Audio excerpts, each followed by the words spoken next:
COVID-19, bringing the total case count in the city of Houston to 3,613. So that's 98 new cases being reported today, and a total count of 3,613. Sadly, the number of people who have died directly related to COVID-19, that number now is 56. So we're adding four new cases today to the number of people who have passed away. The four new deaths include a white man in his 60s with underlying health conditions who passed away on March 31st. And as you will see, we kind of go, as these cases come in and they connecting them to COVID-19, a white man in his 60s with underlying health conditions who passed away on 7th.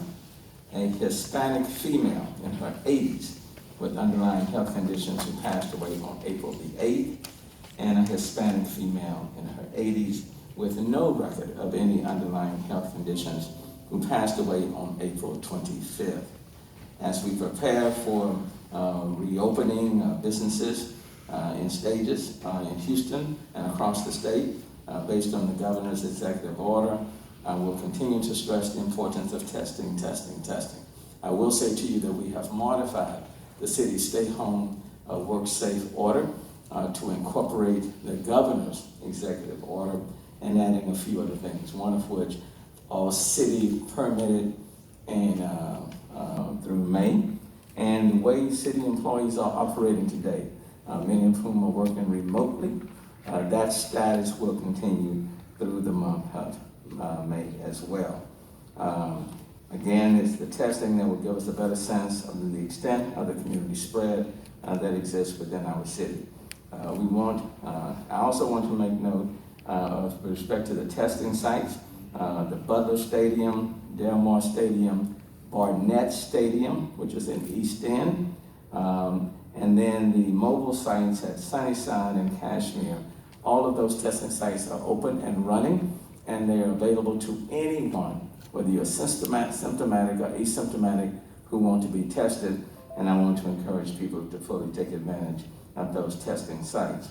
We want people to be safe and responsible as they transition back into business mode. I do not want people to think that they should immediately stop social distancing or stop wearing face coverings or stop staying at home if they have that option. Please bear in mind the virus is still in our city, still prevalent, and the testing will give us a better sense of to what degree it's in our city. The numbers are relatively low compared to other major cities like New York City, LA, Chicago. Those are the cities that are bigger than we are.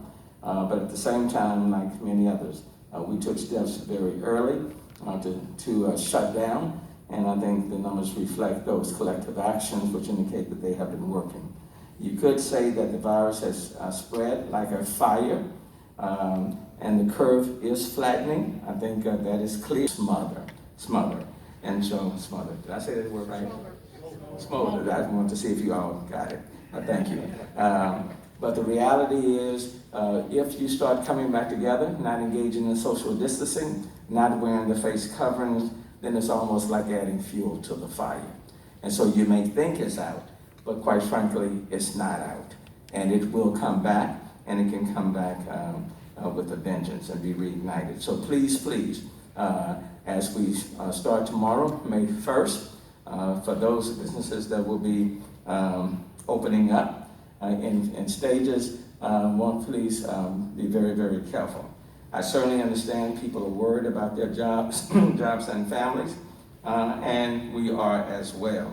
As restaurants, malls, and retail stores start to reopen, please adhere to the 25% occupancy limits.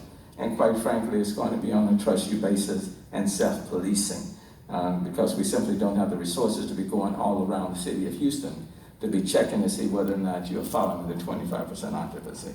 So please adhere to the rule. I'm also advising people to be cautious before rushing back to work or eat out or stopping at restaurants, retailers, and other major businesses to begin to open. Please proceed very cautiously. As for City of Houston government operations, as I indicated earlier, We will remain in our COVID-19 response through the end of May and will resume a normal schedule on June the 1st. Through the month of May, there will be no city-sponsored or permitted events. The libraries, again, will remain closed. In addition to municipal court, will also remain closed. Now, at this point in time, let me stop and bring up Dr. Purse.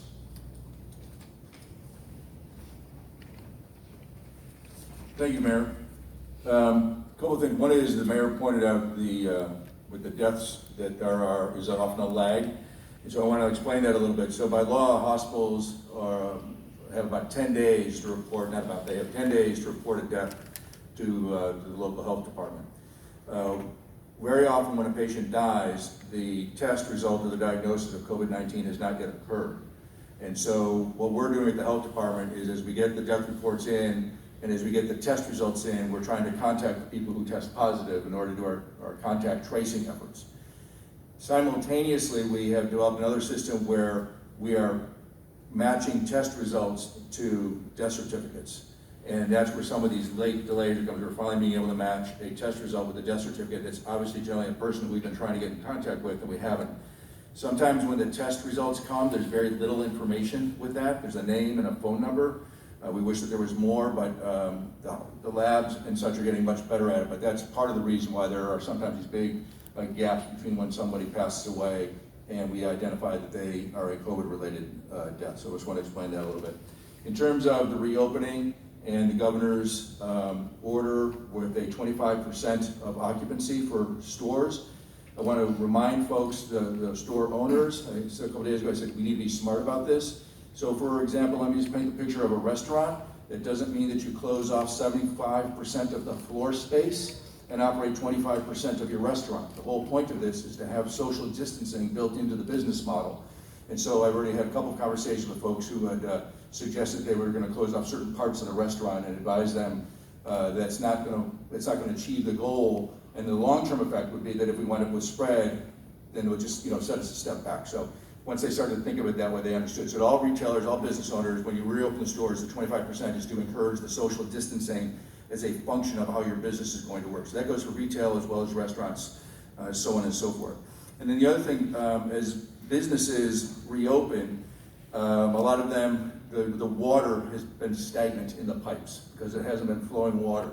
And so the chlorine in that water will dissipate a little bit over time, and so we want you to flush those pipes. So our Public Works system is advising that you flush the water from all the faucets at least for several minutes.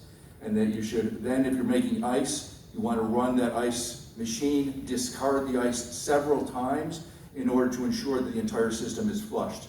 At the end, the water should be clear, it should be odorless, and it should taste like normal water. And if there's any problems with that, please call 311. We want to make sure that everyone is safe and as we move forward. Thank you, Mayor. Thank you very much. I also want to indicate in the numbers that we've given you, the 3613, about 132 of those cases are from the county jail. And so what we're going to do as we move forward is that we're going to de-aggregate that information. The numbers from the county jail will be in a separate category. And just like we are now with the fire department going into many of the nursing homes and others are testing there, we're going to de-aggregate those numbers as well. So in that 3613, 132 of them are coming from the Harris County Jail. So just for clarity, I wanted to lay that out. There are a lot of moving parts to all of this, and I've asked Marvin Odom to pull together all of those moving parts as we proceed to go forward. So he's leading the recovery effort. So let me call on Marvin Odom. All right, thank you, Mayor, and good afternoon, everyone. So in terms of the recovery, I'm going to start